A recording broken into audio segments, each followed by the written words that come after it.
मीरा पग घुंघरू बांध नाची रे, लोग कहे ये तो भैरे बवरिया, सास कहे कुल नाची रे, पर मीरा तो पग घुंघरू बांध नाची रे। आखिर कौन थी ये मीराबाई और क्या थी इनके पूर्व जन्म की कहानी, आइए जानते हैं आज की इस वीडियो में। तो ये बात है द्वापर युग के वृंदावन धाम की, जहां भगवान श्री कृष्ण अपने ग्वाल वालों के साथ अलग अलग लीलाएं कर रहे थे। उन्हीं सब ग्वाल वालों में भगवान का एक सखा था जिसका नाम था सुंदर, जो कि अत्यधिक सुंदर था। उसी वृंदावन के पास एक छोटा सा गांव था जहां पर माधवी नाम की एक सुंदर सी कन्या रहती थी। उसी वृंदावन के पास माधवी नाम की लड़की का विवाह सुंदर के साथ हुआ।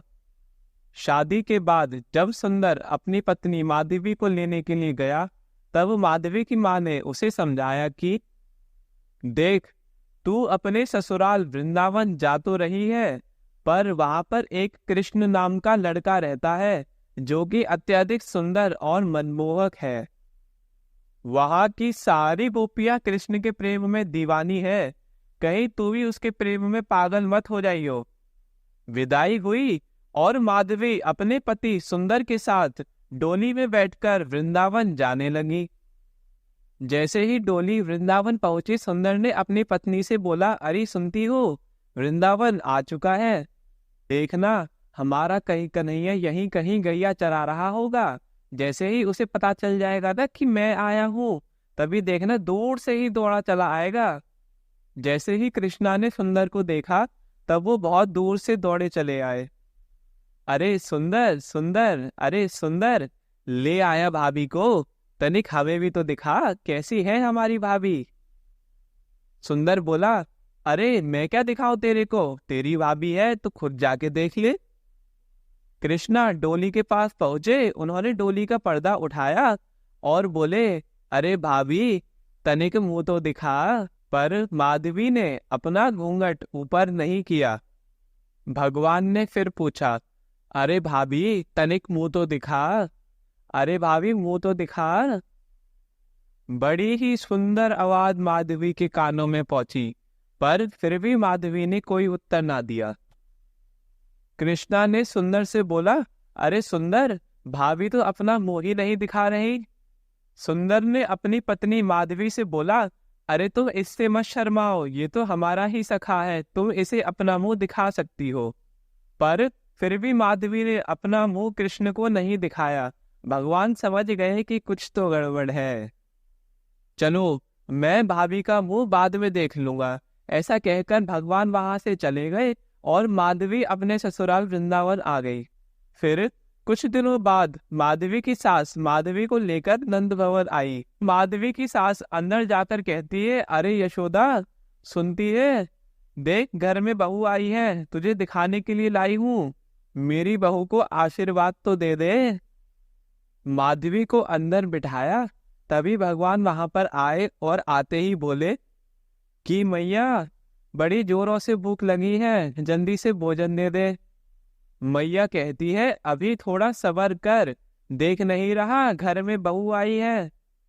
भगवान पूछते हैं, मैया ये किसकी बहू है? मैया कहती है, सुंदर की बहू आई है। भगवान समझ गए कि ये तो वही है। भगवान फिर माधवी के पास गए और बोले, भाभी उस दिन तो शर्मा गई थी, अरे अब तो अपना मुंह दिखा दो। माधवी ने फिर कोई उत्तर ना दिया। तो भगवान ने भी कह दिया कि अच्छा, तुम हमें अपना मुंह नहीं दिखा रही हो, अब तुम हमारा मुंह देखने को तरसोगी। जब मैं बुला रहा था तब तो तुमने मुझे देखा नहीं। ऐसा कहकर भगवान वहां से चले गए। अब बार बार माधवी भगवान की लीलाओं को सुनती कि कैसे आज भगवान ने माखन चुराया, कि कैसे आज भगवान ने मटकी तोड़ी। तो ये सब देखकर अब माधवी का भी मन कर गया कि मैं भी इस कृष्ण नाम के लड़के को देखूं। जब जब माधवी भगवान को देखने जाती, भगवान वहां से चले जाते। अब वास्तविकता में माधवी भगवान को देखने के लिए तरस गई।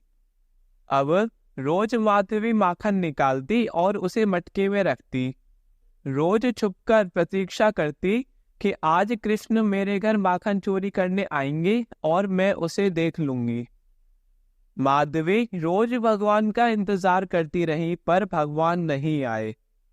एक दिन क्या हुआ, जब इंद्र ने मूसलाधार पानी बरसाया तब पूरे ब्रजमंडल में पानी बरसा। तब भगवान ने अपनी एक उंगली पर गोवर्धन पर्वत को धारण किया। जब भगवान ने गोवर्धन उठाया तब सब उस गोवर्धन के नीचे आए, तो माधवी भी आई क्योंकि जान तो सभी को बचानी थी। जब भगवान ने गोवर्धन उठाया तब रात हो चुकी थी, तो रात को कुछ नहीं दिखा। पूरी रात माधवी ये सोचती रही कि हे भगवान, आखिर ये इतना बड़ा पहाड़ उठा तो उठा कैसे, एक बूंद भी पानी अंदर नहीं आ रहा। सवेरा हुआ, सूर्य भगवान की पहली किरण आई और माधवी ने अपनी नजर घुमाई। माधवी ने जब भगवान की उंगली को देखा तो बड़ी ही सुंदर उंगली थी। उंगली पे जब नजर डाली तो भगवान का पूरा हाथ दिखाई पड़ा। उसी हाथ के बराबर में भगवान का मुख था। और जो आज पहली बार माधवी ने भगवान का सुंदर मुख देखा, उनकी सुंदर सी मुस्कान, उनकी आंखें, उनके घुंघराले बाल, जो माधवी ने देखा वो समझ गई कि एक उंगली पर गोवर्धन पर्वत को उठाने वाला कोई साधारण पुरुष नहीं है, वो तो भगवान है। तुरंत वहां पर माधवी रोने लगी कि हे मेरी माँ, ये तूने मुझे कौन सा गंदा पाठ पढ़ा दिया। अरे उसी दिन मैंने क्यों ना भगवान को देख लिया जब वो मुझे भाभी भाभी कहकर बुला रहे थे। मैं इतने दिन इतनी सुंदर छवि से वंचित रह गई। हे भगवान, ये मेरे से कौन सा बड़ा अपराध हो गया। जब माधवी ने भगवान को देखा, उनकी नजरों से नजरें मिली, तभी माधवी को भगवान से आकर्षण हो गया। रात दिन कब बीत गए, इंद्र आए, भगवान से क्षमा मांगी और भगवान ने गोवर्धन की स्थापना जहां की तहां करी। माधवी भगवान के चरणों में गिर पड़ी और बोली, हे नाथ, मुझ अभागिन को क्षमा कर दीजिए। हे नाथ, कृपा करके मेरे को क्षमा कर दो। भगवान बोले, जब हम बोल रहे थे तब तुमने हमसे कुछ कहा नहीं, अब तुम बोल रहे हो तो हम क्या कहें। पर भगवान तो दयालु है। भगवान ने माधवी को उठाया और मुस्कुराते हुए बोले, अरे भाभी, क्यों रो रही हो। माधवी बोली, हे भगवान, मुझसे बहुत बड़ी भूल हो गई। अब आप मुझे स्वीकार कर लीजिए, आप मुझे त्यागिए मत। भगवान ने बोला, कोई बात नहीं, अपराध हो गया है ना, अब तुमने माफी मांग ली है। जैसे हमने सब पर कृपा करी है वैसे तुम पर भी करेंगे। भगवान ने तो माधवी को माफ कर दिया, पर माधवी कभी अपने आप को माफ ना कर पाई। जब भगवान ब्रज को छोड़कर चले गए तब माधवी तो धड़ाम से नीचे गिर पड़ी। तब ब्रज की गोपियां माधवी को समझाती हैं कि कृष्णा केवल तेरे को ही थोड़ी ना छोड़ कर गए हैं, हम सभी को ही तो छोड़ कर गए हैं, तू इतना क्यों रोती है। माधवी कहती है, तुमने तो पकड़ लिया था तो तुम्हें छोड़कर चले गए। अरे हमने तो पकड़ा ही नहीं था और हमें छोड़कर चले गए, इसीलिए हमारा दुख तुम्हारे दुख से कहीं ज्यादा है। वही माधवी तड़पती तड़पती अपने प्राणों का विसर्जन कर देती है। और वही माधवी इस कलयुग में मीराबाई बनकर पैदा होती है। मीराबाई जानती है कि पिछले जन्म में उसने खूब घूंघट किया था, इसीलिए अब इस जन्म में मीराबाई कोई घूंघट नहीं करती, क्योंकि घूंघट करने का परिणाम वो पिछले जन्म में देख चुकी है। जैसे ही मीरा वृंदावन आई, उसे अपनी पुरानी सारी बातें याद आ गईं। पूरा का पूरा दृश्य पुराने जन्म का उसकी आंखों के सामने आ गया। अब पूरे दिन मीराबाई बस भगवान का ही चिंतन करती रहती है। भगवान ने कहा, हमने तुम्हें पिछले जन्म में स्वीकार नहीं किया था, पर अब हम तुम्हें इस जन्म में स्वीकार करते हैं। तभी पूरी की पूरी मीराबाई भगवान के मुखमंडल में समा गई। हमारे इस YouTube चैनल से जुड़े रहने के लिए आप सभी का दिल से धन्यवाद। हरे कृष्णा।